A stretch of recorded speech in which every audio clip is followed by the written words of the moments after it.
Cette vidéo t'explique comment, en appliquant deux fonctions successivement, on va pouvoir créer une nouvelle fonction qu'on appellera la composée des fonctions. Faire la composée de deux fonctions, c'est, à partir de deux fonctions ou même plus que deux fonctions, construire une nouvelle fonction. C'est un peu le principe des poupées russes. On a des fonctions qui vont s'emboîter l'une dans l'autre pour créer une nouvelle fonction. Prenons la fonction f, qui est la fonction dont l'expression analytique est x cube, c'est-à-dire x au cube, et la fonction g, qui a comme expression analytique 2x plus 5. Si on prend la fonction f et qu'à la place du x, on y met l'expression de la fonction g, donc dans la fonction f, on met la fonction g, on obtient une fonction h qui peut s'écrire comme f de g de x. On peut aussi l'écrire f rond g de x. H, c'est la fonction composée de f et de g. Cette fonction h a comme expression analytique le cube de 2x plus 5 ou 2x plus 5 au cube. C'est une fonction qui est composée de la fonction x cube dans laquelle comme argument on a pris le résultat de la fonction 2x plus 5. 2x plus 5 est mis au cube. Cette composition de fonctions est quelque chose d'important notamment dans les dérivés, parce que quand on va vouloir dériver une fonction qui est justement la composée d'autres fonctions, il va y avoir des formules un peu particulières. Ce qu'il faudra surtout savoir faire, c'est pouvoir donner la fonction la plus extérieure de l'emboîtement des formules, donc celle qui est ici en vert. On va faire quelques exercices. Prenons la fonction h qui a comme expression racine carrée de x carré plus 8x moins 1. Rien qu'en le disant, on entend déjà qu'il y a deux types d'opérations mathématiques. Il y a racine carrée de, et c'est pas racine carrée de x comme d'habitude, mais c'est de quelque chose de plus complexe, x carré plus 8x moins 1. Donc, si on reprend les couleurs, la fonction f la plus extérieure, donc, c'est racine carrée, et à l'intérieur, on a été mettre une autre fonction, qui est la fonction x carré plus 8x moins 1, qu'on mettra donc en rouge.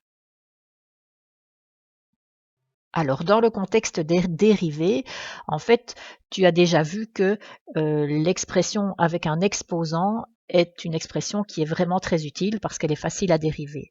Et donc, dès qu'il y aura moyen d'exprimer la fonction verte comme un exposant, il faudra le faire. Donc, dans ce cas-ci, en fait, on écrira la fonction h comme x carré plus 8x moins 1, exposant 1 demi, si l'objectif est de faire sa dérivée par après. Autre exemple, la fonction h a comme expression sinus de 5x. De nouveau, en le disant, on l'entend. C'est sinus de, et au lieu de dire x, comme d'habitude, on dit 5x ici. Donc, sinus, c'est la fonction verte, c'est la fonction extérieure, et à l'intérieur, on a été mettre une autre fonction, qui est plus complexe que simplement x, c'est la fonction rouge, 5x. h de x, c'est la composée du sinus et de la fonction 5x. On peut avoir des fonctions qui sont la composée de plus que deux fonctions. Par exemple, h de x égale sinus carré de 3x moins 1. Bien, la première chose qu'on va faire, c'est un petit peu l'écrire autrement pour mieux voir les différentes couches successives qui ont permis de créer cette fonction. En fait, sinus carré, c'est la même chose que sinus de quelque chose au carré. Donc, le carré a été utilisé. À l'intérieur du carré, on a le sinus de 3x moins 1. Mais le sinus de 3x moins 1, c'est lui-même quelque chose qui est un sinus de quelque chose. Donc le sinus est l'opération extérieure dans ce cas-là, et à l'intérieur, on a été mettre un 3x moins 1. Donc ici, on a une triple couche. La couche verte, c'est le carré. À l'intérieur, on a été mettre une fonction de type sinus x, c'est la fonction rouge. Et à l'intérieur du sinus, on a été mettre 3x moins 1, c'est la fonction bleue. Alors, ce qu'on te demande de savoir faire, c'est, principalement dans le contexte des dérivés, savoir identifier chaque fois qui est la fonction verte, qui est la plus extérieure au niveau des couches successives qui ont permis de construire la fonction. Donc, c'est ça l'exercice qu'on va te demander de faire avec les exemples qui suivent. Dans les exercices qui suivent, n'hésite pas à mettre sur pause pour réfléchir, essayer de le faire par toi-même et puis regarder la suite de la vidéo pour voir si effectivement tu as bien compris ou pas.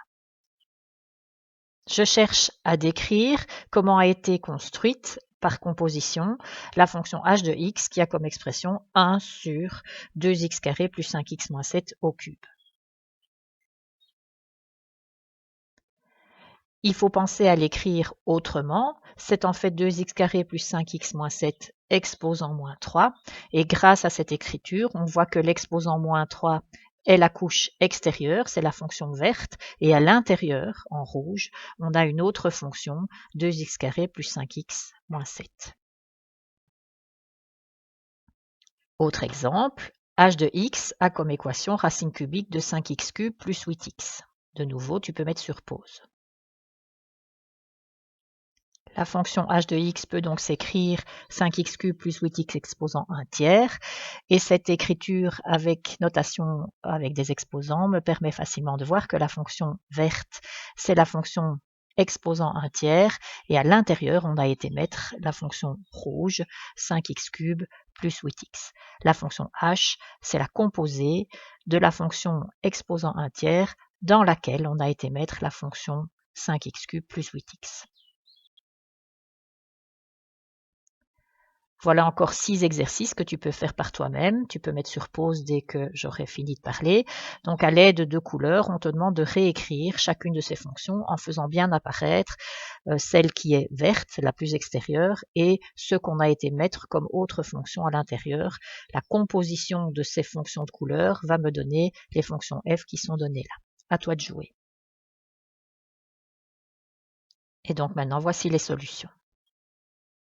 Voilà, ceci termine la vidéo sur la composition de fonctions. Il y a une autre vidéo sur la playlist qui te montre comment dériver des fonctions composées.